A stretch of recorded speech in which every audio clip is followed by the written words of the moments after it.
Assalamualaikum warahmatullahi wabarakatuh. Waalaikumsalam warahmatullahi wabarakatuh. Yang terhormat Bapak Kepala Sekolah SDN serta Dewan Guru dan teman-teman SD Ibas dari SDN 2 Dadapan dan SDN 3 Dadapan yang kami hormati, terima kasih pada hari ini telah meluangkan waktunya untuk mengikuti aksi nyata modul 1.4 tentang diseminasi budaya positif.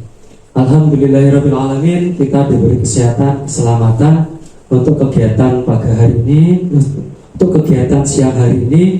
Mudah-mudahan kegiatan ini berjalan dengan lancar sesuai yang kita harapkan. Tentunya kegiatan ini sangat bermanfaat Bapak Ibu Guru, yaitu untuk keberlangsungan pendidikan khususnya yang ada di kecamatan kita, di Kecamatan Kabat, dan ini berdampak untuk perkembangan peserta didik kita. Di sini saya akan menjelaskan beberapa materi, yaitu materi tentang aksi nyata modul 1.4 diseminasi budaya positif. Yang pertama, apa yang dimaksud budaya positif? Budaya positif adalah perwujudan dari nilai-nilai atau keyakinan universal yang diterapkan di sekolah. Budaya positif yang diterapkan di sekolah adalah salah satu perwujudan dari visi guru yang mengandung nilai-nilai kebajikan sesuai dengan tujuan pendidikan nasional yang dijabarkan dalam profil pelajar Pancasila.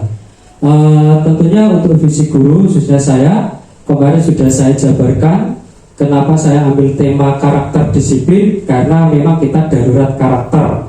Yang saya ambil dari visi itu, jadi keterkaitan antara visi dan budaya positif, bagaimana kita sebagai guru, khususnya guru kelas, guru mapel, bagaimana cara menerapkan budaya positif untuk keberlangsungan pembelajaran khususnya di dalam kelas, yaitu mulai kelas 1 sampai kelas 6. Tentunya kita harus terapkan budaya positif ini supaya mengandung nilai-nilai kebajikan sesuai dengan tujuan pendidikan nasional yang dijabarkan dalam profil pelajar Pancasila. Konsep inti budaya positif yaitu yang pertama adalah perubahan paradigma belajar, yang kedua disiplin positif, yang ketiga nilai-nilai kebajikan, yang keempat kebutuhan dasar manusia, yang kelima motivasi perilaku manusia, yang keenam posisi kontrol guru, yang ketujuh keyakinan kelas, yang kedelapan segitiga restitusi. Nanti konsep inti dari budaya ini ada penjabarannya di belakang. Yang pertama adalah perubahan paradigma belajar, yang kedua disiplin positif. Bagaimana paradigma belajar kita, gaya belajar kita selama ini, khususnya untuk saya setelah mengikuti CGP di Angkatan 9 Kabupaten Banyuwangi, ada beberapa perubahan paradigma belajar. Yang kedua disiplin positif dan nilai-nilai kebajikan sampai segitiga restitusi. Berikutnya yaitu adalah paradigma belajar. Apa sih paradigma belajar itu? Yaitu filosofi pendidikan menurut KHD adalah menuntun, bukan menuntut. Pembelajaran disesuaikan dengan kodrat alam dan kodrat zaman. Jadi kita tidak menuntut nilai anak harus baik, tidak menuntut sikap anak harus bagus.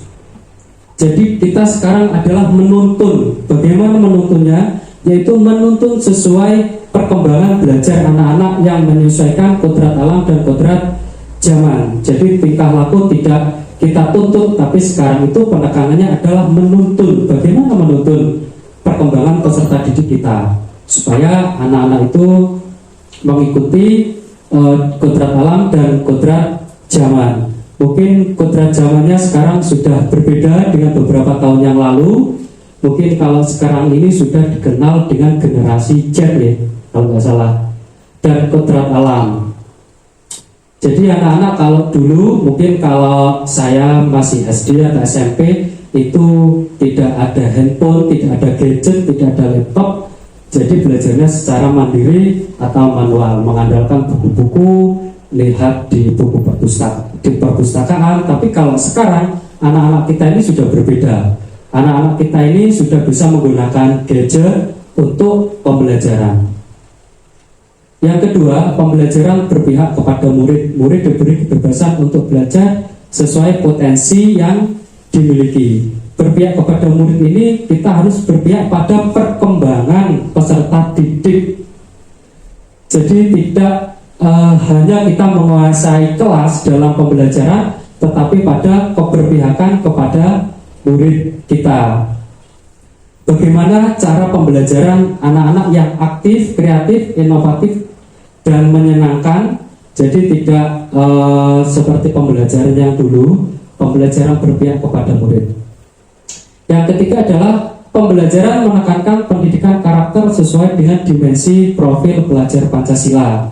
Di sini ada beberapa karakter profil pelajar Pancasila, tapi saya lebih cenderung ke karakter peserta didik karena kita sudah karakter peserta didik ini berbeda dengan siswa yang dahulu. Kalau siswa dahulu ketika ada guru atau bertemu di jalan, mereka itu tanpa kita suruh dia otomatis mengucapkan salam. Tapi sekarang khususnya alumni bertemu kita itu cuek, kurang antusias, karakternya sudah kurang. Maka dari itu di sini saya ambil karakter disiplin, supaya bagaimana anak-anak itu karakternya itu lebih mengena, lebih disiplin. Karena gini, kita di SD itu iri dengan yang ada di pondok, ya. Kalau di pondok itu tanpa disuruh, ketika di situ ada kiai, ada bunyai, anak-anak itu karakternya bagus, sopan satunya bagus. Bagaimana ketika di depan ada Pak Yai dan Bu Nyainya, dia itu sudah menundukkan kepala, sudah rasa hormatnya sangat tinggi. Tetapi kalau di sini kadang anak-anak itu rasa hormatnya kurang sekali. Jadi mengapa saya ambil di situ? Karena saya ingin bagaimana menerapkan karakter anak-anak ini sekarang sama karakternya dengan siswa santri yang ada di pondok. Itu karakternya sangat bagus sekali. Tanpa disuruh, mereka secara otomatis ke kiainya, bunyainya sudah bagus sekali dan menghormati dan berkata tutur kata yang sopan. Berikutnya di sini ada pembelajaran tidak mengajar ketercapaian kompetensi. Jadi tidak harus bagaimana kita harus mengejar kompetensi, mengejar nilai khususnya. Kita tidak menuntut, tapi kita harus menuntun. Jadi tidak diutamakan bagaimana sih harus nilainya rapotnya bagus, bagaimana harus dari sikap spiritual atau sosialnya bagus. Jadi tidak terlalu harus ke situ, ya. Berikutnya tentang disiplin positif. Disiplin positif itu berasal dari kata disiplina yang artinya belajar. Disiplin mengacu pada memiliki tanggung jawab terhadap apa yang dilakukannya berdasar nilai-nilai yang diyakini. Yang kedua, salah satu cara penerapan disiplin yang bertujuan untuk menumbuhkan kesadaran serta memberdayakan murid tanpa imbalan atau penghargaan atau reward, ancaman atau hukuman. Sebagai seorang guru, kita menuntun mereka untuk disiplin positif, seperti berperilaku mengacu kepada nilai-nilai kebajikan universal dan memiliki motivasi intrinsik dalam perubahan perilaku ke arah yang lebih baik.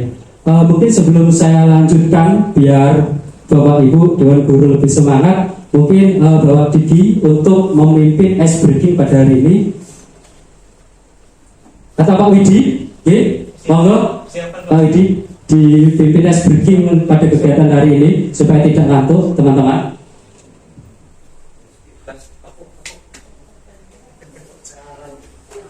Monggo Bapak Ibu kita berdiri. Monggo Bapak Ibu berdiri dulu. Nanti ketika saya bilang tepuk satu, maka tepuknya ke arah kanan. Nanti tepuk 2 kanan terus kiri. Ya, tepuk 3 ke atas. Oke. Siap. Coba. Yuk, tepuk 1. Tepuk 2. Tepuk 3. Sekarang tepuk 5.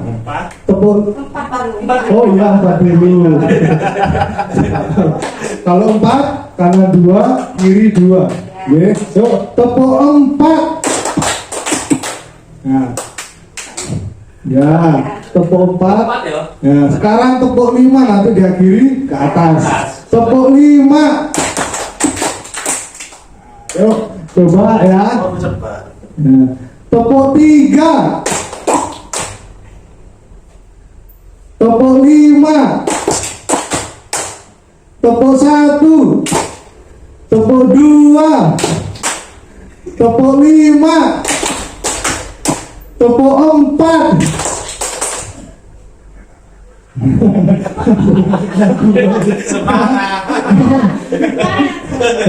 Tepuk 5 3 kali.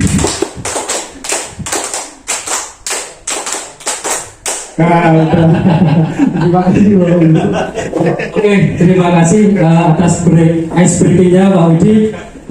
Terima kasih teman-teman, semangatnya masih luar biasa. Masih konsentrasi ya? Tentang disiplin positif.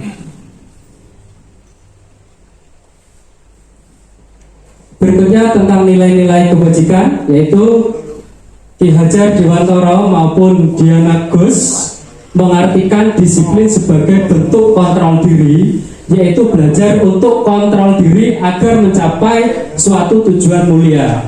Tujuan mulia ini di sini mengacu pada nilai-nilai atau prinsip-prinsip mulia yang dianut seseorang. Kita namakan nilai-nilai tersebut sebagai nilai-nilai kebajikan atau virtus yang universal. Nilai-nilai kebajikan yang disepakati bersama lepas dari suku, bangsa, agama, bahasa maupun latar belakangnya. Jadi nilai-nilai kebajikan ini suatu nilai kontrol agar mencapai suatu tujuan mulia. Tujuan mulianya itu pada nilai-nilai prinsip mulia yang dianut seseorang tanpa ras, ya, suku, bangsa, agama, bahasa maupun latar belakangnya. Bagaimana cara kita menerapkan nilai-nilai kebajikan? Berikutnya, nilai-nilai kebajikan itu dibagi 3, yaitu profil belajar Pancasila, keterampilan hidup atau life skill, atau IPO Primary Years Program atau PYP.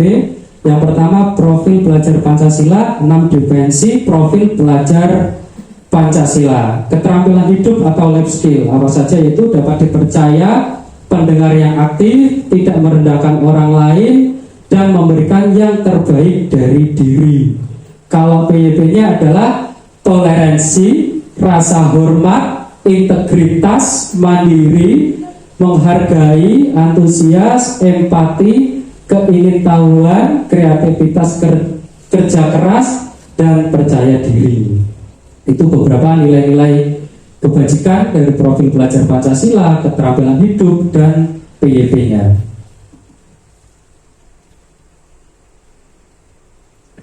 Di sini ada teori motivasi, bagaimana kita menerapkan hukuman pada peserta didik kita, yaitu teori motivasi hukuman dan penghargaan restitusi. Yang pertama dari ekstrinsik, yang kedua dari intrinsik. Kalau ekstrinsiknya itu berupa hukuman dan penghargaan, kalau intrinsiknya konsekuensi dan restitusi. Hukuman bersifat tidak terencana atau tiba-tiba. Anak atau murid tidak tahu apa yang akan terjadi dan tidak dilibatkan. Hukuman bersifat satu arah dari pihak guru yang memberikan, dan murid hanya menerima suatu hukuman tanpa melalui suatu kesepakatan. Hukuman yang diberikan bisa berupa fisik maupun psikis murid. Anak disakiti oleh suatu perbuatan atau kata-kata. Secara luas, punishment merupakan suatu penderitaan yang sengaja diberikan oleh guru kepada siswa sebagai bentuk hukuman karena sudah melanggar peraturan atau melakukan kesalahan.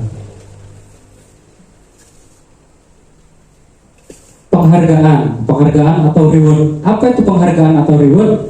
Yaitu istilah berasal dari bahasa Inggris yang memiliki arti hadiah atau ganjaran, upah atau pahala. Reward dapat diberikan sebagai bentuk balasan, baik yang berarti positif maupun negatif. Hadiah bisa juga diartikan sebagai pemberian cenderamata ataupun kenang-kenangan. Dalam dunia pendidikan, hadiah dapat diberikan oleh guru untuk mendorong semangat belajar siswa agar bisa meraih prestasi yang lebih bagus lagi. Hadiah dari guru kepada siswa dapat berupa barang ataupun lainnya yang sifatnya menumbuhkan motivasi dari peserta didik. Tapi reward ini tidak serta-merta peserta didik kita harus sering kita kasih reward, karena kesannya jika kalau sering kita kasih reward, anak-anak itu maunya dan semangatnya belajarnya ketika kasih reward. Tetapi ketika tidak kita kasih reward atau sesuatu, anak-anak biasanya antusiasnya kurang. Jadi tidak semerta-merta penghargaan ini atau reward atau hadiah langsung setiap anak-anak maju atau mengerjakan atau berhasil mengerjakan sesuatu kita kasih reward. Karena kalau terbiasa itu akhirnya ketika kita tidak memberi reward kan anak-anak biasanya kurang semangat. Jadi tidak harus reward atau penghargaan terus-menerus. Restitusi yaitu salah satu cara menanamkan disiplin positif pada murid sebagai bagian dari budaya positif di sekolah. Melalui pendekatan restitusi, ketika murid berbuat salah, guru akan menanggapi dengan mengajak murid berefleksi tentang apa yang dapat mereka lakukan untuk memperbaiki kesalahan mereka, sehingga mereka menjadi pribadi yang lebih baik dan menghargai dirinya. Dengan restitusi ini supaya peserta didik kita itu tahu akan kesalahannya dan tidak akan mengulangi lagi supaya menjadi pribadi yang lebih baik. Setelah restitusi ada beberapa 5 kebutuhan dasar manusia. Di situ sudah ditampilkan, yaitu 5 kebutuhan dasar manusia. Yang pertama adalah bertahan hidup, penguasaan, kasih sayang dan rasa diterima, kesenangan dan kebebasan.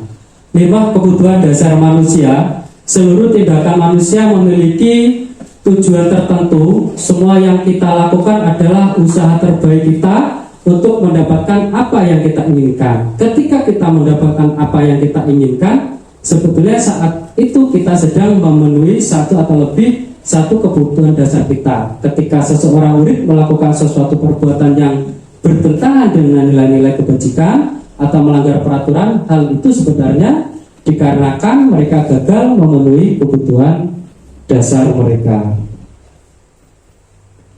Kebutuhan dasar manusia yang pertama bertahan hidup, survive, yaitu makanan, pakaian, tempat tinggal, keamanan dan kesehatan. Yang kedua, kasih sayang dan rasa diterima, love and belonging, dipedulikan, berbagi, kerjasama, menjadi bagian dalam kelompok, kebebasan, freedom, mandiri, memiliki pilihan, mencoba hal baru, mampu mengendalikan arah dirinya. Yang keempat, kesenangan, fun, bermain, humor, antusiasme, tertawa. Yang terakhir, penguasaan, power, yaitu harga diri, keinginan untuk dianggap memimpin, berprestasi, diakui, dan didengar. Itulah beberapa kebutuhan dasar manusia, yaitu bertahan hidup, kasih sayang, kebebasan, kesenangan, dan penguasaan. Restitusi. Apa itu restitusi? Restitusi adalah proses menciptakan kondisi bagi murid untuk memperbaiki kesalahan mereka sehingga mereka bisa kembali pada kelompok mereka dengan karakter yang lebih kuat. Restitusi juga adalah proses kolaboratif yang mengajarkan murid untuk mencari solusi untuk masalah dan membantu murid berpikir tentang orang seperti apa yang mereka inginkan dan bagaimana mereka harus memperlakukan. Jason Gosen 1996. Ada 9 ciri-ciri restitusi. Yang pertama, bukan untuk menebus kesalahan, namun untuk belajar dari kesalahan. Yang kedua, memperbaiki hubungan. Yang ketiga, tawaran, bukan paksaan. Yang keempat, restitusi menuntun untuk melihat ke dalam diri. Restitusi mencari kebutuhan dasar yang mendasari tindakan. Yang keenam, restitusi diri adalah cara yang paling baik. Yang ketujuh, restitusi fokus pada karakter bukan tindakan. Restitusi fokus pada solusi. Restitusi mengembalikan murid yang berbuat salah pada kelompoknya. Itu tadi adalah 9 ciri-ciri dari restitusi. Di sini dijelaskan identitas dan identitas sukses. Ada identitas gagal, ada identitas sukses. Ada hukuman. Kalau identitas gagal itu adalah hukuman, kalau identitas sukses itu disiplin. Ada konsekuensi dan restitusi. Yang pertama, identitas gagal atau hukuman, yaitu berupa sesuatu yang menyakitkan harus terjadi. Tapi kalau konsekuensinya disiplin, yaitu sesuatu harus terjadi. Restitusi merupakan pilihan. Hukuman tidak nyaman untuk murid, anak untuk jangka waktu panjang. Konsekuensi, disiplin tidak nyaman untuk murid, anak untuk jangka waktu pendek. Restitusi menguatkan untuk murid, anak dalam jangka waktu panjang. Identitas gagal hukuman, korban mendapatkan keadilan. Korban konsekuensi, korban bisa diabaikan. Restitusi, korban mendapatkan ganti. Hukuman, murid anak akan tersakiti. Konsekuensi, murid anak dibuat tidak nyaman. Restitusi, murid anak mendapatkan penguatan. Hukuman, perilaku pasif agresif meningkat. Konsekuensi, penguatan hanya bertahan dalam jangka waktu pendek. Memerlukan monitoring dan supervisi guru menerus dari guru. Institusi, murid belajar bertanggung jawab untuk perilakunya. Hukuman, berlaku hanya pada sebuah institusi, tidak berlanjut pada kehidupan nyata. Membantu konsekuensi, membantu penerapan, mengikuti peraturan dalam masyarakat. Restitusi fokus pada pemecahan masalah dalam jangka waktu panjang. Hukuman, peraturannya adalah kamu harus. Kalau konsekuensi, apa peraturannya? Mampukah kamu melakukannya? Terima kasih. Kalau restitusi, apa yang kamu yakini? Apa yang bisa kamu lakukan untuk memperbaiki masalah? Yang terakhir, identitas gagal hukuman, murid atau anak membenci peraturan. Kalau identitas sukses itu murid anak menghormati peraturan. Kalau disiplin restitusi, murid anak menghormati dirinya dan orang lain. Dari konsekuensi itu ada yang netral, ada restitusi positif. Kalau hukuman itu kategori negatif. 5 posisi kontrol. Yang pertama adalah penghukum, yang kedua pembuat rasa bersalah, yang ketiga teman, yang keempat pemantau, yang kelima adalah manajer. Itu adalah 5 posisi kontrol. Bapak Ibu, mari kita sejenak melihat video berikut, yaitu sebagai posisi kontrol.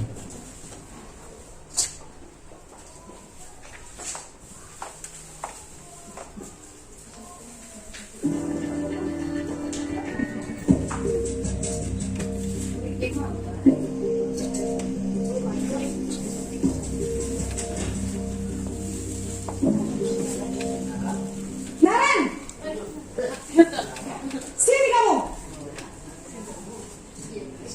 Selamat pagi, Bu. Selalu terlambat. Kamu deh, pasti terlambat. Maaf, Bu. Saya Apa coba? Alasan kamu apa lagi? Kapan sih kamu tidak terlambat? Malas sekali ya kamu jadi anak. Saya Dasar pemalas. Gak kapok-kapok sih kamu. Sudah berapa kali terlambat? Sana, basket 2 kali.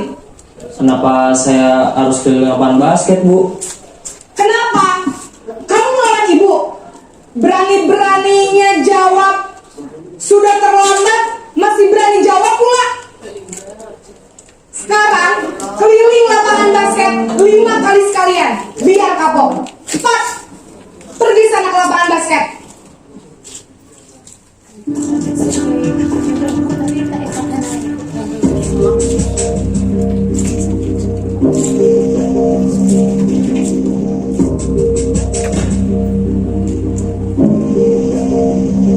Naren!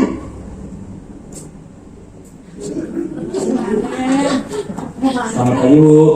Naren, kamu kenapa terlambat lagi, nak? Ya Tuhan, Naren, kamu senang ya bikin ibu susah ya? Kalau kamu terlambat lagi, nanti ibu yang ditegur bapak kepala sekolah, nak. Disangka ibu tidak bisa membina kamu. Duh, gimana ini? Maaf, Bu. Duh, Gusti Naren, kamu suka ya kalau ibu ditegur bapak kepala sekolah? Terus, sekarang ibu harus tulis apa ini di buku absen? Ini kamu sudah sering terlambat loh. Ibu harus apa coba? Maaf, Bu. Maaf sekali. Ya sudah, lain kali jangan bikin ibu susah lagi ya, nak ya. Ibu tidak akan kuat lagi kalau kamu begini terus. Bisa jantungan kalau ibu tegur bapak kepala sekolah. Sana cepat kelas. Maaf ya, Bu. Maaf sekali. Posesi pembuat rasa bersalah berbicara dengan nada tenang.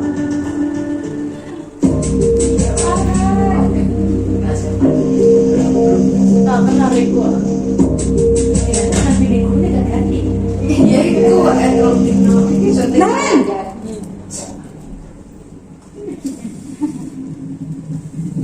Selamat pagi, Bu. wah, sudah jam berapa ini, nak? Terlambat lagi ya, sayang. Iya, Bu. Habis ibu saya lupa bangunkan saya, Bu. Kamu malah menyalahkan ibu kamu. Kamu bukannya anak yang larinya paling kencang. Kok terlambat sih? Iya, Bu. Saya memang terlambat bangun tadi. Jadi, biarpun saya lari kencang, tetap gak kekejar, Bu. Ya sudah sana. Nanti lain kali larinya lebih kencang lagi ya. Biar gak terlambat lagi. Bikin senang ibu. Demi ibu. Bisa kan? Bisa lah, Bu. Ya sudah sana masuk kelas. Ibu beresin urusan absen kamu. Kamu ini ada-ada saja.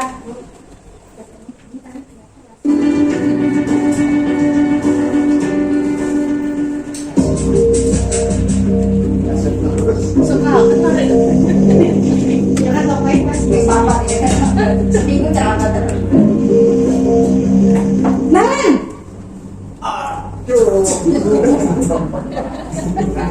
Selamat pagi, Bu.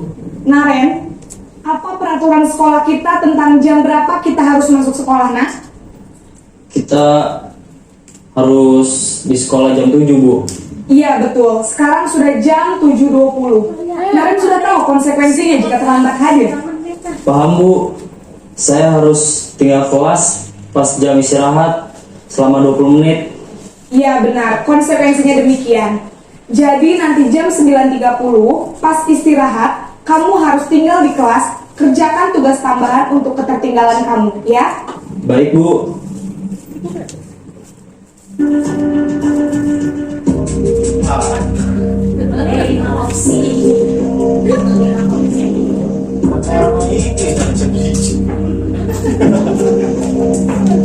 Naren,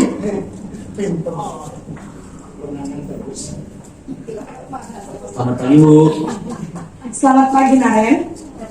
Maaf, Bu. Saya terlambat. Iya, sekolah masuknya jam 7, sekarang sudah jam 7.20. Jadi sekarang bagaimana ini Naren? Maaf, Bu. Saya lupa setel alarm saya semalam. Baiklah, menurut kamu, keyakinan sekolah yang mana yang perlu kamu tingkatkan? Menghargai diri sendiri dan orang lain mungkin ya Bu. Setuju. Jadi, apakah Naren meyakini prinsip saling menghormati tersebut? Iya Bu, saya meyakininya. Apakah Naren bersedia memperbaiki masalah keterlambatan ini? Bersedia Bu. Bagaimana kamu akan perbaiki masalah keterlambatan ini? Saya akan coba untuk tidak lupa menyetel alarm saya Bu. Baik, kalau Naren lupa menyetel alarm di rumah, ada orang yang kira-kira bisa bantu mengingatkan tidak? Ada Bu, kakak saya, Kak Emma. Ada lagi selain Kak Emma? Selain Kak Emma, ada ibu saya. Baik, jadi yang mengingatkan Naren adalah Kak Emma dan ibu kamu ya? Kira-kira akan mulai start alarm kapan nih Naren? Setelah pulang sekolah, akan segera saya lakukan. Baik, jadi Naren akan setel alarm untuk bangun besok pagi dan akan diingatkan oleh kakak dan ibunda Naren ya. Ada lagi yang mungkin perlu dilakukan Naren agar tidak terlambat bangun lagi? Tidak ada Bu. Baik Naren, terima kasih untuk kerjasama kamu. Sekarang kamu perlu kembali ke kelas untuk belajar. Baik Bu, terima kasih. Kehilangan kesabaran karena website lemot? Saatnya beralih ke WordPress hosting dengan performa stabil dari Niaga Hoster. Dipercaya lebih dari 800.000 pelanggan di seluruh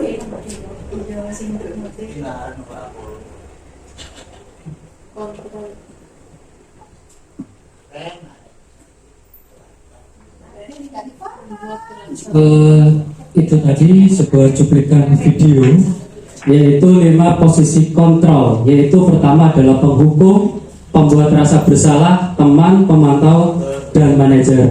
Coba Bapak Ibu Dewan Guru, mohon masukannya bagaimana dari video tadi 5 posisi kontrol ini saya berikan.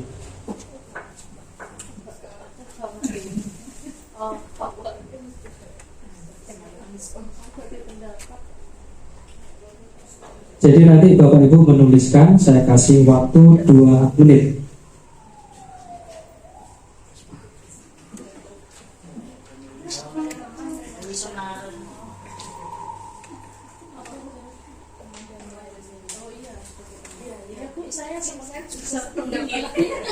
Saya mau jawab itu.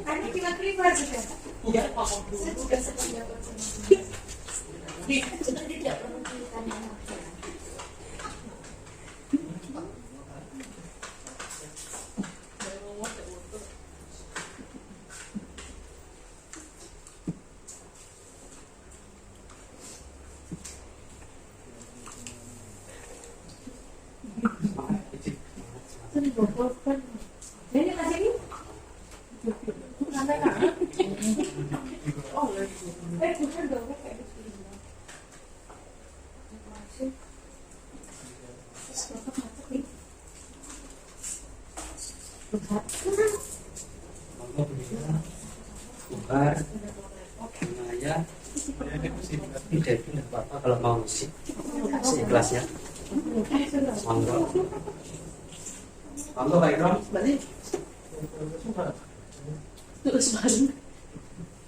Menanggapi dari video tadi nih Bapak Ibu, 5 posisi kontrol, ada yang menghukum, pembuat rasa bersalah, teman, pemantau, atau manajer.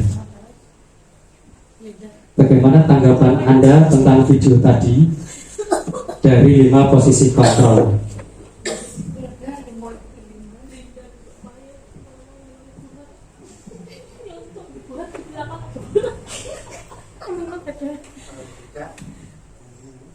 harus tahu alasan apa murid itu Iya. lambat.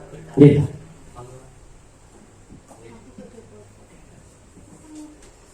Menurut saya ini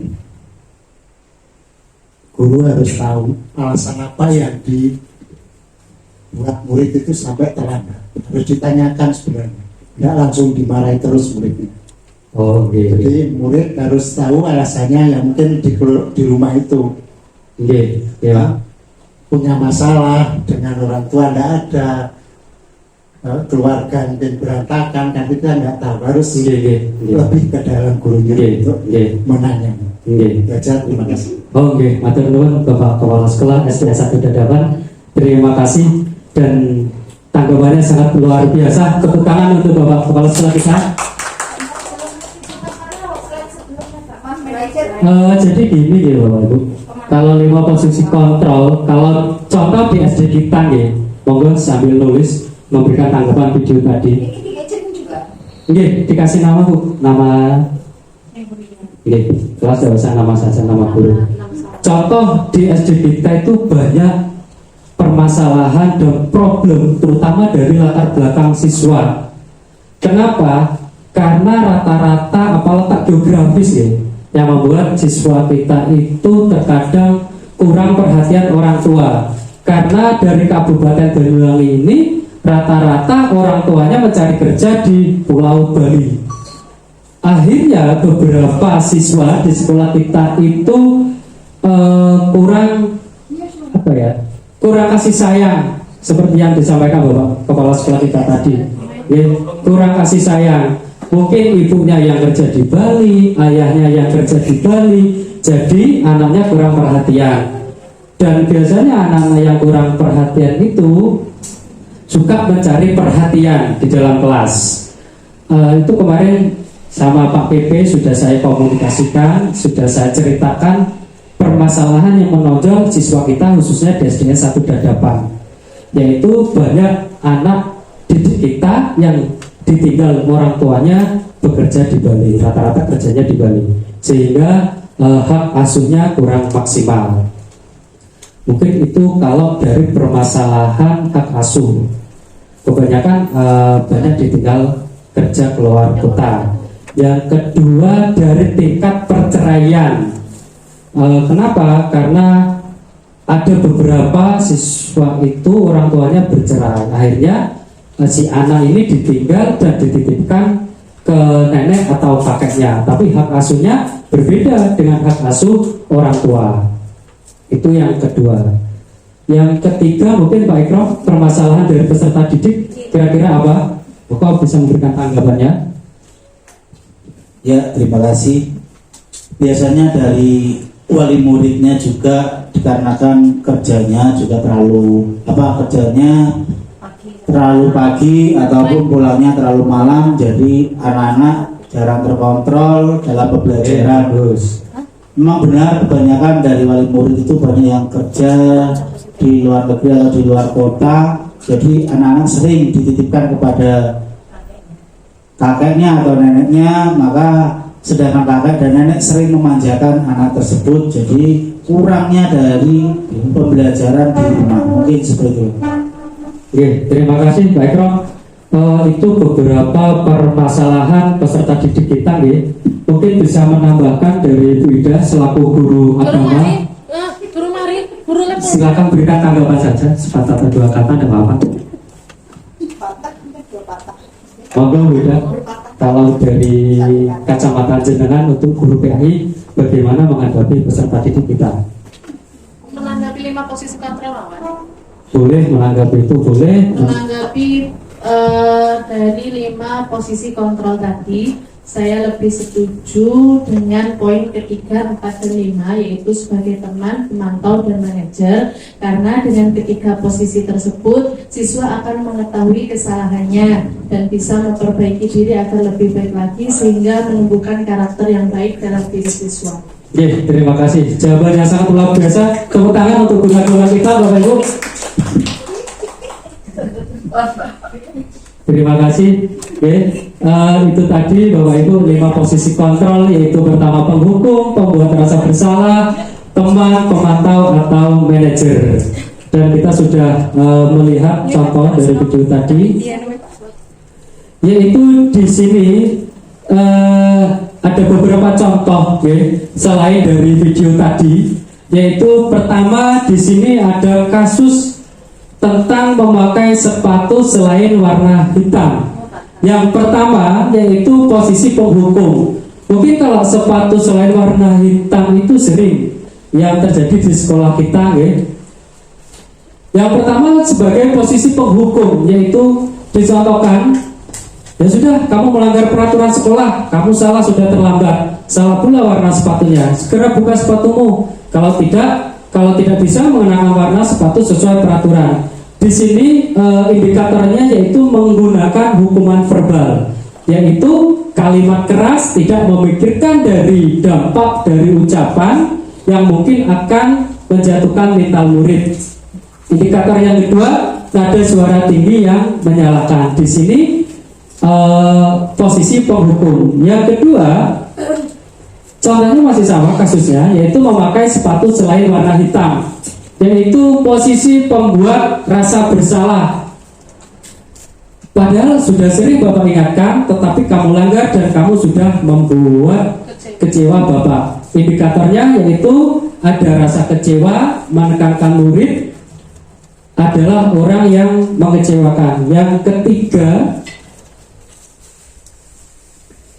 yaitu posisi pemantau. Kasusnya masih sama.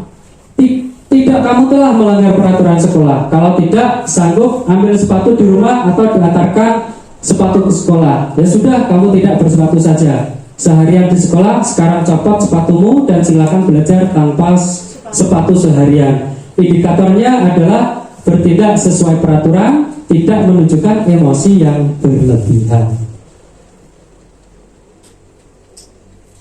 Berikutnya posisi teman dan posisi manajer. Kalau posisi teman, ayo bantulah, patuhi aturan demi Bapak ya. Itu adalah posisi teman. Kalau posisi manajer, menurutmu kira-kira tindakan apa yang bisa kamu lakukan untuk memperbaiki masalah ini? Itu tadi Bapak Ibu beberapa posisi tentang kasus memakai sepatu selain warna hitam, dan sudah dicontohkan di video tadi. Ini saya hanya beberapa untuk tambahan saja. Okay. Berikutnya keyakinan kelas. Mengapa tidak peraturan saja? Mengapa harus keyakinan kelas? Mengapa kita memiliki peraturan harus menggunakan helm bisa mengendarai bila mengendarai kendaraan roda 2? Mengapa kita memiliki peraturan 3M menggunakan masker, mencuci tangan dan menjaga jarak 1,5 meter? Mengapa kita memiliki peraturan harus datang tepat waktu pada saat mengikuti pelatihan? Untuk mendukung motivasi intrisi, kembali ke nilai-nilai keyakinan lebih menggerakkan seseorang dibandingkan mengikuti serangkaian. Mungkin kita contohkan satu nih, kita tanyakan ke Pak Diki, mengapa kita harus menggunakan helm? Alasannya Pak Diki apa kira-kira? Ya, untuk pertanyaan tersebut yang utama adalah untuk keselamatan jiwa di kepala kita. Oke. Mungkin itu menaati peraturan lalu lintas. Betul. Yes. Bu Linda, apa kita harus menggunakan helm? Betul semua ya Pak. Mungkin bisa memberikan tambahan selain melanggar peraturan keselamatan, kira-kira apa lagi? Mungkin ada yang lain? Menjaga penampilan, gitu? Oh, mungkin menjaga penampilan, bagus. Yang terakhir mungkin menjaga penampilan. Tetapi kan kita pakai helm itu, apakah takut karena melanggar atau ditilang polisi? Apa kesadaran diri kita pakai helm? Kesadaran, ya? Takut ditilang. Ada yang lain? Mungkin Bu Dewi?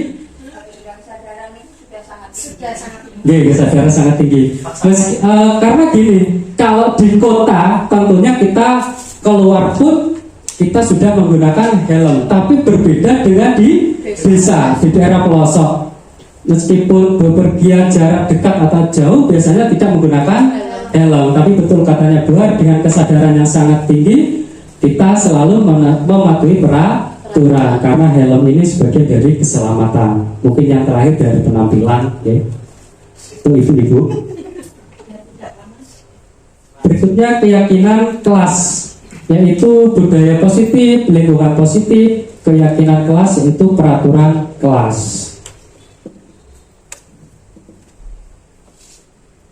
Keyakinan kelas, yaitu yang pertama berdiskusi memunculkan peraturan-peraturan, yang kedua mengubah menjadi kalimat positif, yang ketiga menyarikan nilai-nilai kebajikan atau keyakinan kelas, keempat berdiskusi mengenai gambaran perilaku yang mencerminkan keyakinan kelas, yang kelima berdiskusi mengenai peran seluruh warga kelas, yang keenam meninjau ulang keyakinan kelas dari waktu ke waktu dan ditandatangani.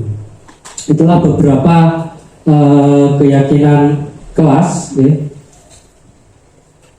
Segitiga restitusi. Apa sih segitiga restitusi? Yaitu proses menciptakan kondisi bagi murid untuk memperbaiki kesalahan mereka sehingga mereka bisa kembali pada kelompok mereka dengan karakter yang lebih kuat. Yaitu segitiga restitusi menstabilkan identitas, validasi tindakan yang salah, dan menanyakan keyakinan. Itulah segitiga restitusi, yaitu menciptakan kondisi bagi murid untuk memperbaiki kesalahan mereka sehingga murid bisa kembali pada kelompok mereka dengan karakter yang lebih kuat. Menstabilkan identitas berdasarkan prinsip membuat kesalahan adalah bagian dari pembelajaran.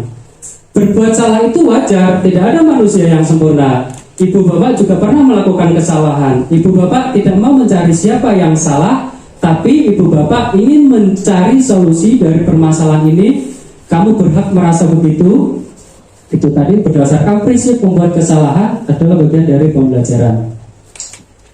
Berikutnya yaitu berdasarkan prinsip setiap perilaku berupaya memenuhi suatu kebutuhan tertentu. Kamu pasti punya alasan mengapa melakukan hal itu. Kamu patut bangga karena telah melindungi sesuatu yang penting buatmu. Kamu melakukannya karena mempertahankan sesuatu yang penting bagimu. Itu berdasarkan prinsip setiap perilaku memenuhi kebutuhan tertentu. Menanyakan keyakinan berdasarkan prinsip teori kontrol bahwa pada dasarnya kita termotivasi secara intrinsik. Apa keyakinan kelas kita? Nilai-nilai apa yang telah disepakati bersama? Seperti apa gambaran sebuah kelas yang ideal menurut kamu? Kamu ingin menjadi orang yang seperti apa?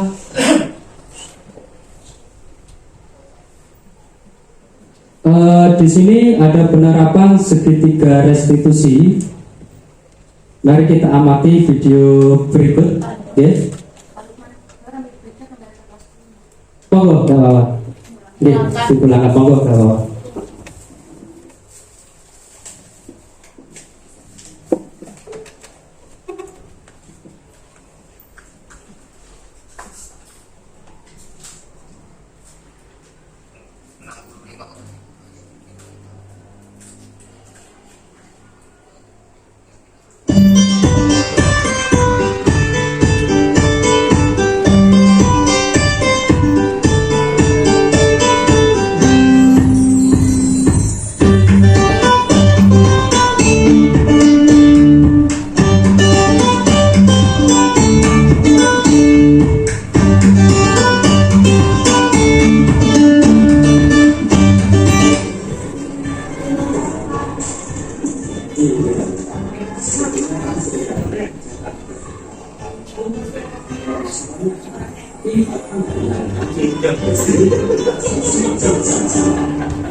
Jangan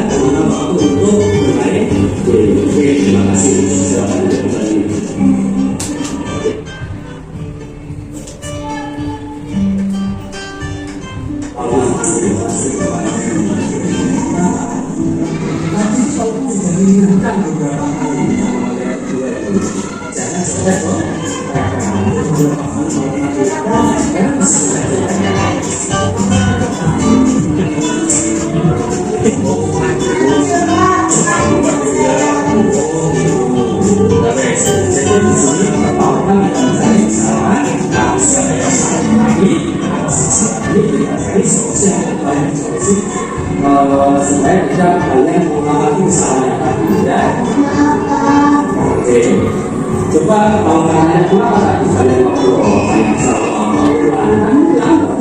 ngobrol sama jawab dulu. Susah Pak, saya semalam nggak belajar. Alasannya? Susahnya capek, kemarin habis belajar tahu sampai sore. Tapi kan itu bukan alasan ya. Karena ulangan ini kan sudah mengulangi ingat beberapa minggu yang lalu ya. Aku ikhlas. Dari nangis.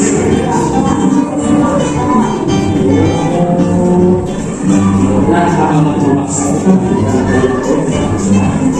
boleh ya. Karena yang dilakukan dari itu Mengerjakan ulangan sendiri Pak. ya, itu bisa. Tidak. Jadi tidak. Tapi malah kan kalian itu sudah belajar ya.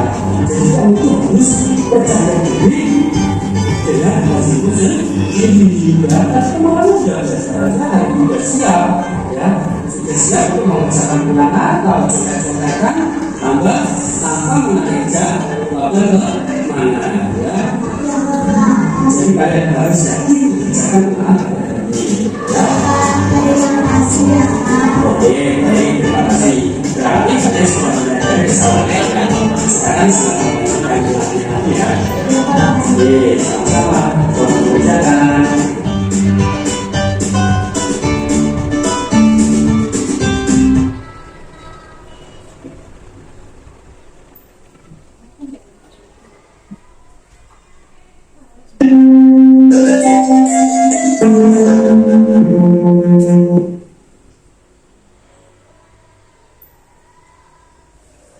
Itu tadi adalah penerapan segitiga restitusi yang saya terapkan di kelas rendah, ya, khususnya peserta didik saya sendiri. Itu tadi beberapa, ada kasus 1 dan kasus 2.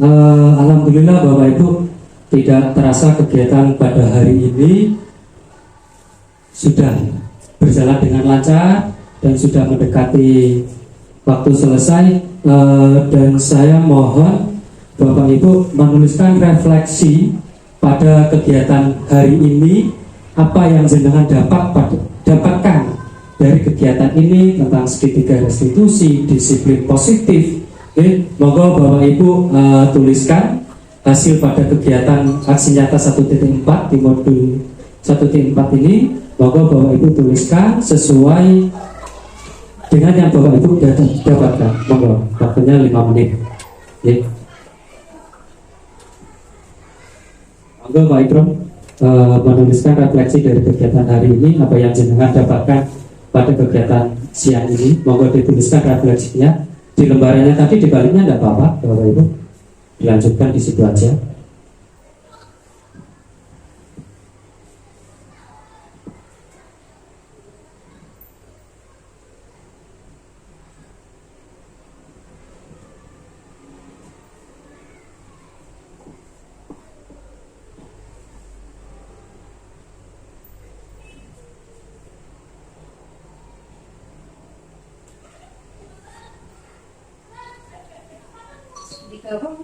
Segitiga restitusi, disiplin positif.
Pak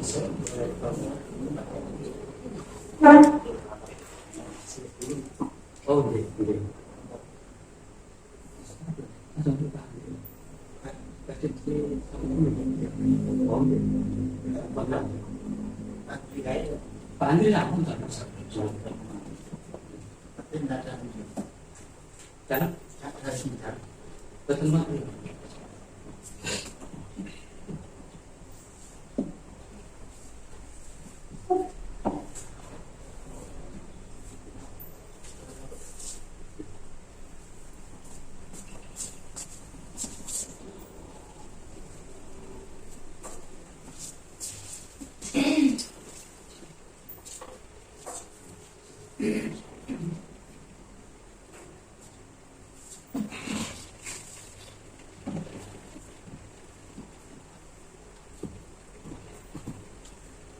Alhamdulillah, terima kasih Bapak Ibu sudah memberikan refleksi pada kegiatan hari ini. Mungkin sebagai penutup sebelum kita tutup, kita men-charge dulu, yaitu ice breaking berikutnya disampaikan oleh Pak Ikrom. Monggo Pak Ikrom.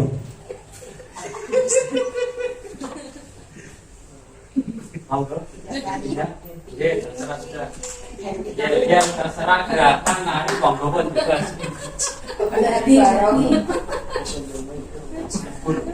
Monggo Bapak Ibu Berdiri. Ini yang biasa dilakukan tes breaking untuk anak-anak sambil cara kita berwudu dengan baik, Pak, biar anak-anak itu sering mengingat, kita pun harus diingat juga. Coba kita teman-teman mengikuti saya, baca Bismillah sambil cuci tangan. Kumur-kumur basuh hidung, basuh muka, tangan sampai ke siku, kepala dan telinga. Tak lupa cuci kaki lalu doa. Bisa Bisa? Nah, kita lalu bersama-sama. Mungkin Bu Ida sebagai guru agama sudah paham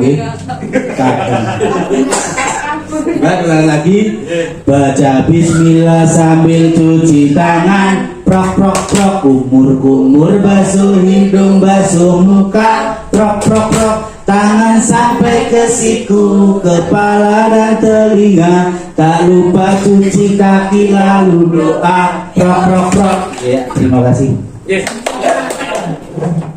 Terima kasih Pak Ikrom atas ice breakingnya.